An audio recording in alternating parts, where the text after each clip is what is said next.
Hi everyone, my name is Gustavo and I'll be presenting the summary of the exploratory paper that I wrote with my research advisor and partner Karine. I'd like to begin by acknowledging the traditional owners of the land on which we meet today, and I would also like to pay my respects to elders, past and present.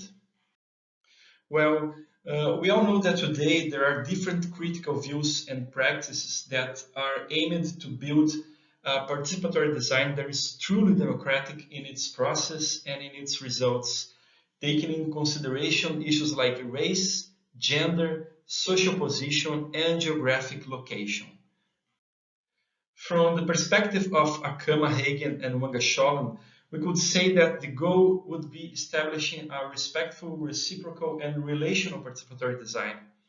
In the words of Ibarra, maybe we could call it a Sentipensante participatory design. Like Light said, we need to surrender and unlearn. All of them urge designers to build their processes from perspectives that are both personal and alternative to those developed in the tradition of historical industrial global north design. Specifically, Ibarra's proposal for a Sentipensante participatory design is based on the concept of sentipensar, articulated by Arturo Escobar and presented first by Orlando Falsborda, who found this non-dual way of thinking in the ontology of a Colombian community. By Sentipensar, he understands the combination of mind and heart aligned to guide life decisions. Ibarra implies that Sentipensante is when we put ourselves in the project to think about it while we are transformed by it. Concepts such as Sentipensar move us because of their depth and scope, but it's often difficult to translate such concepts into actions and behaviors, particularly in participatory design projects. And it's very easy to fall into hippie cliches. For us, in our research project, we felt the need to find practical guidelines on how to operate this kind of concepts based in our own stories and paths, so that it did not become a superficial and anodyne appropriation of theories and practice too distant from our realities. That's why we chose to work with management by mandalas, a methodology co-created by Lama Padma Sante and the community of the Bodhisattva Buddhist study centers to manage a large network of initiatives that includes dozens of villages, centers, and Buddhist study groups all over Brazil. I had a personal experience in this community for several years and still have connections with some of its members. We used the management by mandalas approach in a co-design research project aimed to create an innovative model of patient association with a group of people involved with the Prader-Willi Syndrome. That is another community that I'm involved with. We worked together in 2 workshops through 6 stages that corresponded to strategic elements of an organizational model.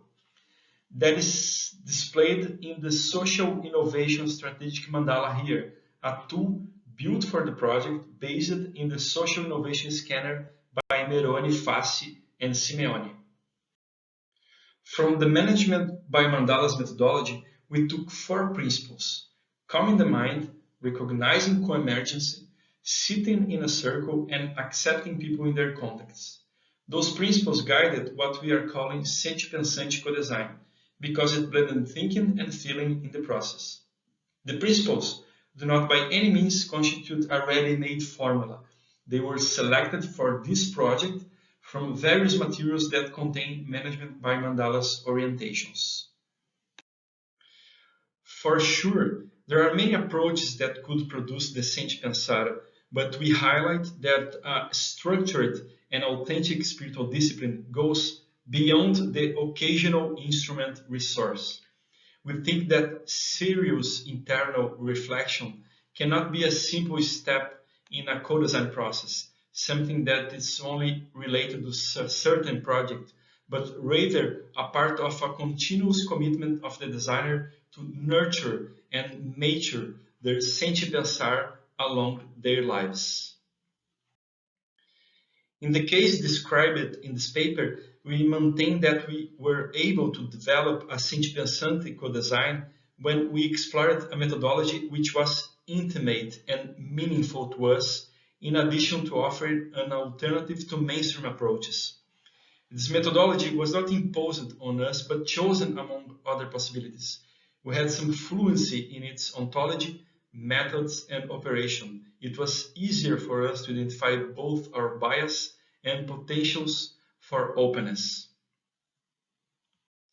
In summary, we conclude that it's important to promote the Sentipensar in participatory design as a way of building respectful, reciprocal, and relational processes to surrender and unlearn. However, we argue that this needs to come from ontologies that, in addition to oppose the orthodoxy of the field, have a deep meaning for the designers involved, in a way that is not just the mere replication of formulas that are distant and disconnected from their lives and inner worlds. So, thank you so much. And in the Buddhist tradition, we would like to dedicate this work to the benefit of all sentient beings.